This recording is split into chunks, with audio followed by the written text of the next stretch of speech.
time for us to look at our big story for today, which has to do with the issue of tax waiver in Nigeria. It has been of concern recently, and particularly the Senate Committee on Finance has to question the rationale behind granting of tax waivers in Nigeria. According to the Senate Committee, Nigeria has lost about 70 trillion in the last 5 years. What will be the implication of this? Is this sustainable? These are more of the questions that our guest analyst will provide his own perspective about them. We're being joined by Emeke Nwabuzor, who is the council member, Chartered Institute of Taxation of Nigeria. Glad to have you join us this morning. Good morning. Great. And thank you for having me. All right. Now, let's set the conversation in a better perspective. Before we look at the issues being raised by the Senate Committee on Finance about the issue of tax waiver, give us a perspective, like a background to what informs the need to grant waiver to a particular individual, corporate organization, or a certain business interest. What should inform granting of tax waiver, whether in Nigeria or anywhere globally? What should be the practice? Tax waivers are exemptions given by a government or tax authority, businesses, to, avoid paying all or portion of their taxes. Now, these waivers are usually provided under certain conditions and circumstances. In Nigeria, tax exemptions are granted by Nigerian government to specific individuals, organizations, or sectors to encourage investment, promote economic growth, or attract foreign direct investment. Now, these waivers help to reduce the tax burden and create a favorable business environment. It is not just really particular to Nigeria, it happens around the world.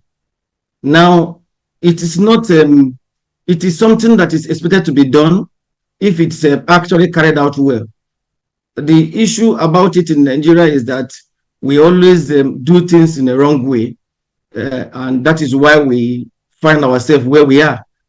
There's nothing wrong in having tax waivers, for businesses. These are just my preliminary comments. All right, so since there is nothing wrong with having tax waivers, now when tax waivers are given to businesses, what is the expected outcome? In the case of Nigeria, that there have been tax waivers for about 5 years, would you say the expected outcome has been achieved? Like I said, it boils down to our environment. We need to first of all ask ourselves on the issue of the controversy.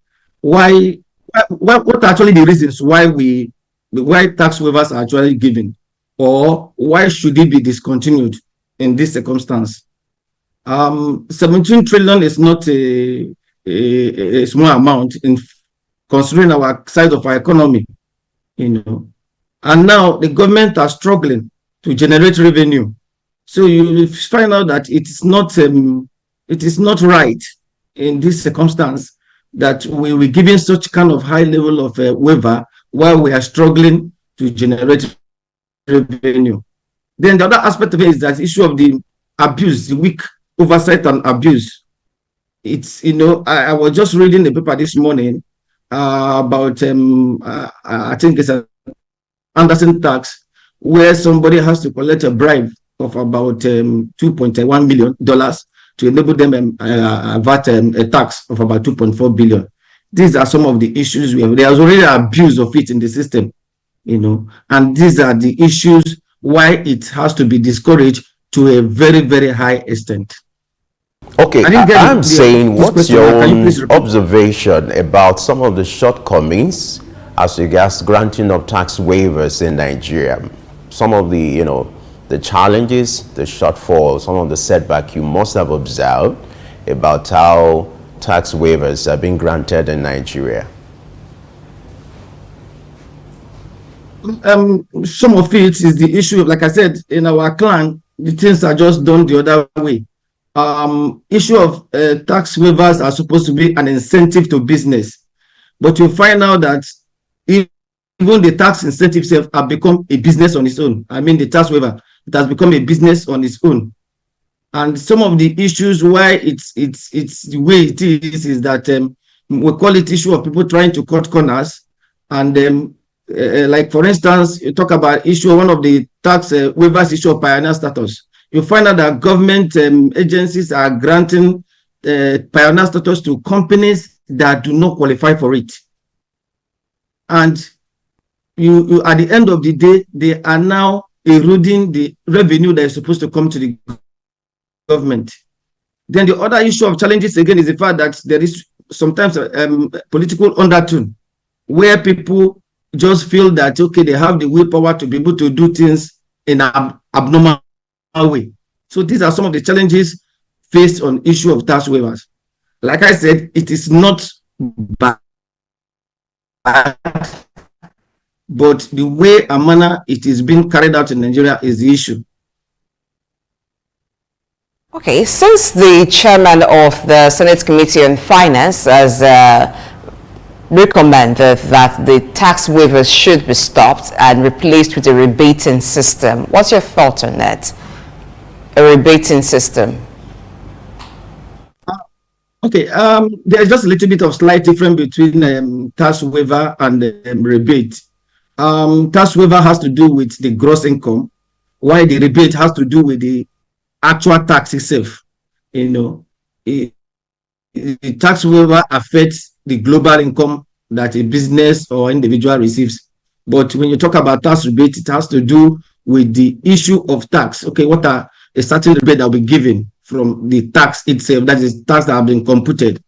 So it's a good way to go, because the fact is that now everybody have to be brought into the tax net. Now the issue of waiver, the issue of rebate can now be based on the actual basis, where people are actually granted rebate based on whatever the law says. But the issue of the global waiver, I think it has been over abused. So I think I concur with the chairman of FIRS that rebate is the way to go if we need to be able to meet up with the government generation of revenue. All right. What kind of control mechanism do you think can be put in place to checkmate the abuse or the excessive use of tax waiver, whether in Africa or globally? But what kind of control system or mechanism can be put in place to checkmate the excessive use of tax waiver? There are a lot to be done. One has to do with policy realignment and legal reforms. You see, like I said, these things are things that are carried out every day, and if it's well properly aligned in terms of check and balances, it will eliminate some of the excesses, you know, that have been carried out, and some of this abuse. Then another angle again could be issue of economic diversification, where, you know, government just look beyond issue of oil and gas, you know, where they equally try to encourage other sectors of the economy, such that, you know, like the aspect of agriculture, manufacturing and technology, you know, they could look at this angle in terms of discontinuing the waivers that primarily support oil and gas and focus on all these other ones. Then other one again is to be look at the inequitable distribution of waivers.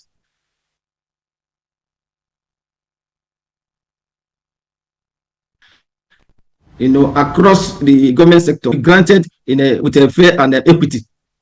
And in this situation, they should not just be concentrated on a particular region or sector, now by leading or bringing about an economic imbalance. So the government may review or discontinue these waivers to promote a more equitable distribution of benefits. Earlier you were talking about some of the recommendations from the Tax Reforms Committee headed by Taiwo Oyedele, and then how to address the issue of multiple or double taxation in Nigeria and the need to bring transparency into it. So continue with that, and that will be an opportunity for you to wrap up your thoughts on this subject. Okay. I was looking at it from three perspectives. One is the Taiwo Edele team and what they are trying to do to harmonize and reduce the various tax types we have in Nigeria, and trying to make it a single digit, maybe from around 8 or 9.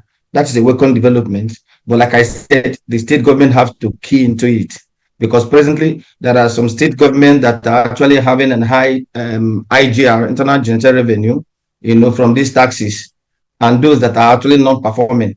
So they need to be able to find a way to bring both of them, in a roundtable discussion on how everybody can benefit from it. Now, you now talk about the issue of multiple taxation. That's a different ballgame entirely. And multiple taxation is where the same tax is placed on the same product or the same service, by various stakeholders. For instance, we have what we call VAT in Nigeria, and at the same time, we have that is quite carried out by the states, which are almost equivalent to VAT, and these are where the issue of duplication comes in, or issue of multiplication of the same taxes. These are where this committee can come in to realign all these ones, so that they reduce. You can't see a company paying VAT and at the same time paying the other taxes that are equally related to VAT at a state level. That is not good enough. Now, coming back to the issue of the local government area, there are a lot of duplication of taxes, which Taiwo is working on, where they have, some of them are not even tax, some of them are fines and levies or whatever. But harmonization and regrouping of all these taxes will help a long way. All right, I want to thank you very much, Nwabuzor Emeke, who is a council member at Chartered Institute of Taxation of Nigeria, CITN. All right, you were on the line of thought before that. As you wrap up, could you also speak on some of the challenges with compliance? Okay, like I was talking about the issue of tax policy and reforms and the way we carry it out in Nigeria. You see, this piecemeal approach is not the best. Finance Act is a welcome development, but like I said, the piecemeal approach of tax reforms are not the best way to go. You will see people now, most tax professionals are not up to date. We will still be thinking that it is the way, the various tax laws are implemented that the way it is. I am advocating for a holistic review of our tax laws, total amendment, so that you can be able to meet up with the test of time and the prevailing circumstances. Then you were asking me on, sorry, I didn't get the last question you asked. Oh, okay, the question I'm asking is this: the challenges with tax compliance. Yes, you've talked about transparency and accountability, but are there other challenges to the compliance of taxpayers? Okay, yeah, okay. I think I was addressing issue of tax policy alignment. That one is good. Then you talk about issue of challenges of tax compliance.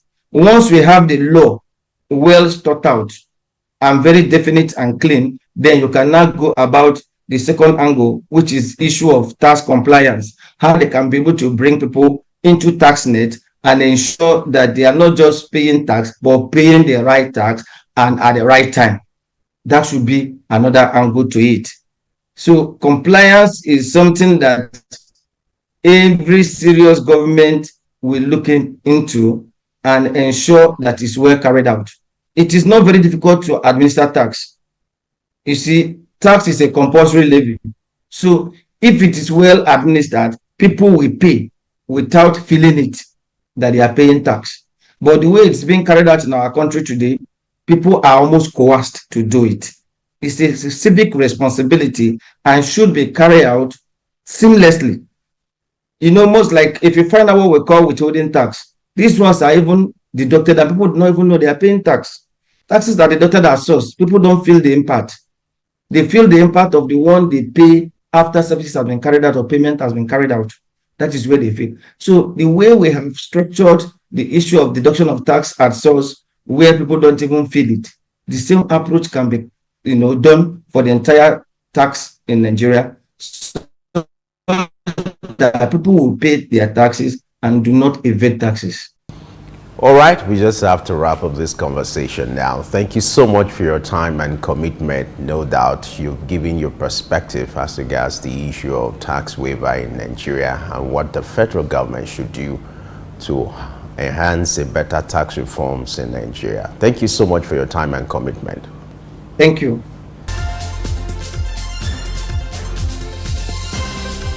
Early exchange, shaping policy, advancing development.